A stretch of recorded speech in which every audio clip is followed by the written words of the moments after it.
Sports Minutes with Raushan. Money FM 89.3. It's time for Sports Minutes with me, Raushan. Now, football is often a sport where the sidelines are often male-dominated. But today's guest has spent more than a decade breaking barriers, healing athletes, and proving that expertise knows no gender. From the treatment room to the pitch, from balancing motherhood to shaping the future of player care, Nurhafizah Abu Sujad's journey is one of resilience and passion. And on International Women's Day, we celebrate Kak Fizah's story, her sacrifices and impact she continues to make in Singapore football. Kak Fizah, a huge welcome to Sports Minutes. How are you doing? Yes, thank you, Raushan, for inviting me. Yes, I'm doing good. We are celebrating International Women's Day, and this year's theme is Accelerating Action. You've spent years asserting yourself in a male-dominated industry. What were some of the biggest barriers you had to break through? I think number one, the players and the coaches' perception, whether this female physio is able to take care of their injuries, is able to manage their injuries, and is able to get them back to fitness as quickly as possible. So I think that's one of the biggest challenge that I've got when I first joined football. And it speaks of your resilience that you broke through all of that and have stayed on for more than a decade, right? But every journey has breaking points. There must have been a time in the past decade or so that you felt like, this is not worth my time. Were there such incidences? Yes, I'm sure there were. There were many, but I think along the way I sat down, I thought about it, and maybe it's a good reflection of how I can do better and how I can actually help these players even more. That's such a noble cause. We're going to get stuck into your memories of working with the national team. But before that, you worked in a club setup as well with the Lion City Sailors as well as the national team setup, right? That's right. What are some differences in terms of the club setup as well as the country setup? So LCS is a privatized club, I think the first. So therefore there's more money into it, and therefore there's a lot of budget facilities, and therefore we are able to work more efficiently. That means every staff is able to focus on what he or she is supposed to do. That's the difference, number one. I guess in the national team setup, that's when we need to work together efficiently as a team, doing things, doubling things up. And I guess in the LCS, because it's much more efficient and all that, we get things done properly in that sense. And we get to work with the players almost every day. Yeah, we get to see them early in the morning, and then when they require rehab, they will see us after lunch. So it's like a whole day kind of work. Whereas in the national team setup, whereby some of the players are based overseas or probably in their own respective clubs, we only get to see them during the centralized FIFA window.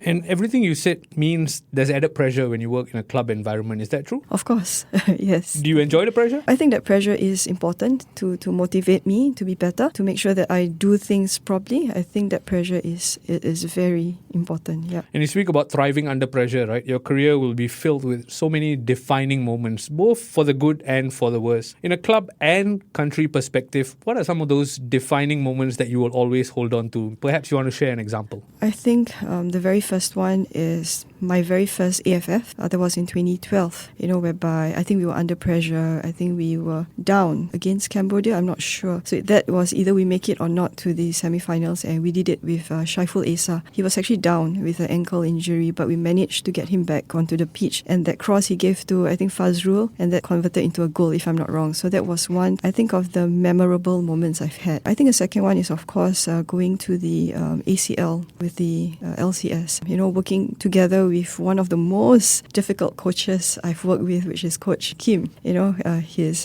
very disciplinarian. Yeah, so I think that was a challenge. It was during Ramadan. Everybody was, always on their feet, wanting to give the best to the players. Yeah.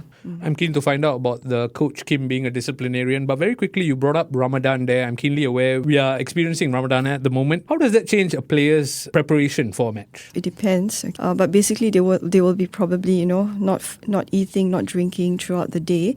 Therefore, in terms of their preparation, the pre-dawn meal is very important. So what they eat is crucial, what they drink is crucial, and of course whenever they break fast, that's also important. What kind of food nutrition is required. So that is basically the ingredient to proper nutrition for a fasting athlete. That's fascinating because sometimes I see players, even in the English Premier League, break their fast on the side of the pitch, and I find it quite interesting in terms of how they balance that. Let's come back to the coaches you've worked with. You briefly mentioned Coach Kim there. Before we touch on that, confidence, experience, credibility didn't come overnight for Kak Fizah. When you first entered the dressing room, I'm sure there was a bit of nerves involved. Over the years, I'm sure that has grown in terms of your stature because of the results you've proven. How hard has that journey been from being a very fresh-eyed young Kak Fizah to now a confident Kak Fizah? Yeah, so it wasn't easy, but I'm thankful that I have, good support system, the backroom staff like Cik Omar, Bansi, who were there with me during my initial stage. I still remember when I first walked in, people like Durich, Mustafic, even Daniel Bennett, they were looking at me like, are you sure you can do it? And then I remember we were in Hong Kong, Daniel was telling me how to tape his ankle and making sure that it's not so tight, make sure it's not so tight. So I remembered that, and I'll make sure that each time I tape him, it's not very tight. Yeah, so these are the things, that I had to prove myself that I can be better than the rest, that I can actually really help them. And when each time new coaches come in, like probably Coach Bernstanger and all that, I also need to make sure that, number one, that they gain my trust. Kak, when you mentioned the experience of Daniel Bennett and him telling you how to tape your ankle, right? I'm keenly aware we are celebrating International Women's Day, so I feel like I need to ask you this. How do you draw the line between taking advice but being told what to do? How do I draw that line? I think,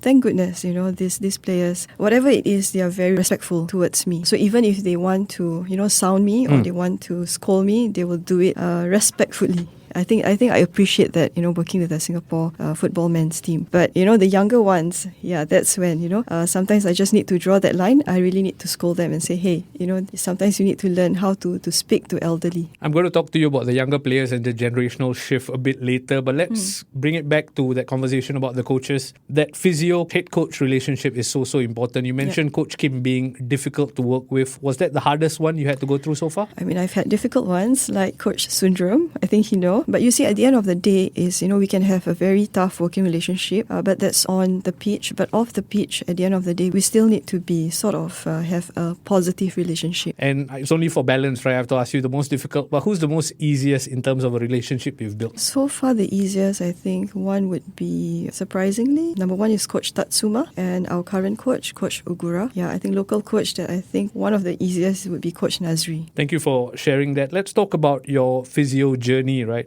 In recent years, there's been a rise in muscle-related injuries across global football. Many people attribute it to the number of games the players are playing and stuff like that. What's your take on it in terms of what's driving this unfortunate trend? Yeah, I think recently also, if you read this from The Guardian, I think this chiropractor in the physio was actually talking about the rate of hamstring injuries. And it's because of, number one, I think how the games are organized, how frequent it is during that week, how many times per week the players are playing. Another thing is, of course, if let's say players who are involved in, or clubs involved in ACL and all that, they have to travel and then they have to come back and then they have to play local games. Yeah, so this is probably one of the reasons why they may have this muscle fatigue. Kak, you've mentioned ACL a few times. I'm keenly aware you're talking about the Asian Champions League. I'm going to talk about the other ACL at the moment, and that's the anterior cruciate ligament. That's right. Which is a very common injury for footballers, especially in recent years. Amongst Singaporean footballers, the two Fandi brothers come to mind. There's a host of female footballers who've succumbed to this injury as well.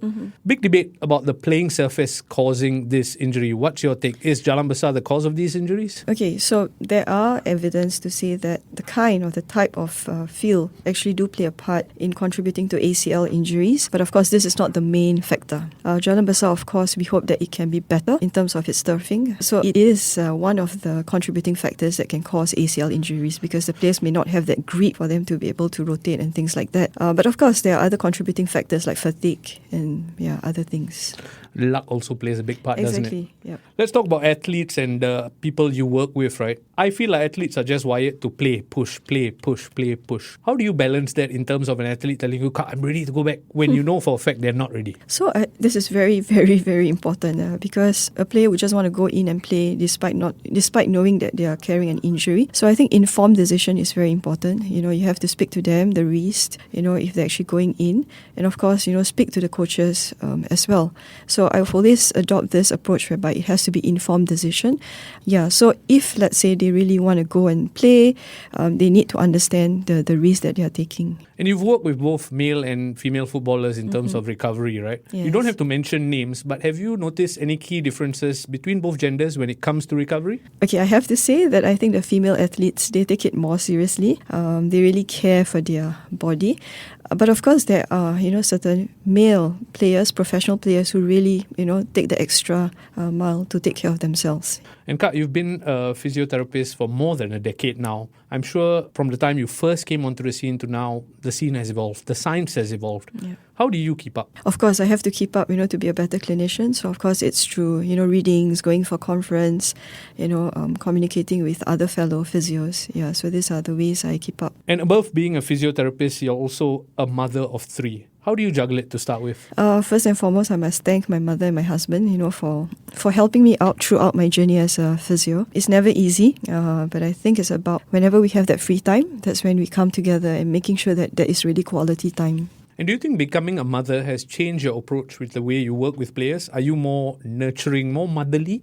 Even to the players or to my kids? To the players. To the players, yes. I think that helped a lot, because at the end of the day, there must be some nurturing touch to these players, because they are so intense, they are so very competitive. They just need that nurturing touch to make them just lift them a little bit, I feel, especially when they are down injured. And Kak, in my research to this interview, right, I've canvassed through plenty of articles, plenty of podcasts, and I realized one thing, that you are always on call. You're always just a phone call away for these players. Even if it's not physio in the gym, you're giving them advice via text, which means you're 24 hours working, basically.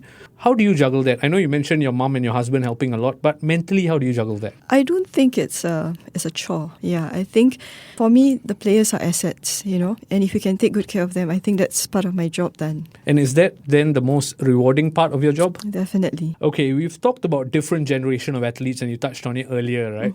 What is that shift in mindset? Talk me through it, because you've been there through your Duriches to your Harris to now, I guess, your Jacobs. Yeah, my Jacobs and my Jordans. So it's very different. I guess it's because of, this current generation. They are very outspoken. They just talk their mind out. But I need to be more understanding, because sometimes when they just say things, it's maybe it's just being honest, but at the same time, they don't mean to hurt you. But sometimes others may not take it. Yeah, so I have to actually, tell them that. See, for example, Jordan, I think there was once he said, "Cut, the food is horrible." And I said, "Hey, Jordan, we are lucky to have this food, Maybe we should watch what you say." Yeah. So these are the things. I mean, you scold them, but at the same time, you also advise them so that they know. And if you can expand on that a bit more, right? Because when I think physiotherapy, I straight away think muscle work, stretching, activation, But clearly, there's a mental aspect to it as well. Yeah. How much do you spend working on the mental aspect of players to make them stronger to want to come back? Okay, I'm not a mental therapist. I'm not a psychologist, but I think that's also very important, because I work closely with them daily. Say, for example, Jacob, who's currently nursing his ACL. I think by talking to them, understanding them, giving them motivation, that's sort of helped them a little bit, because I think, it's not only about rehabilitation, about, strengthening. I think there's a certain percentage whereby mental strength is important as well. That actually helped them to move forward to the next stage, whereby returning to play. And Kat, let's talk about your career. We mentioned a couple of times you've spent more than a decade in this line of work already. Not just for women, but for people in general. They have a timeline charted out. But especially more for women, I guess, because at some point you need to put your kids as a priority. Yes. I feel like this is a very difficult question to ask, and a lot of players listening in are going to say, don't answer this. But do you have a timeline in terms of how long you want to stay in the scene? I think I do. And would you be willing to share it? No. All right, you heard it here first. Sports Minutes will try and keep you up to date in terms of what Kak Fizah has in terms of a timeline. Let's talk about inspiring the next generation. Many parents, especially in Asia, might hesitate to let their daughters pursue a career in sport, let alone football, let alone physiotherapy. What would you say to them? No, you should. I think number one, female, we can also do a better job, especially in the sports whereby it's dominated by men.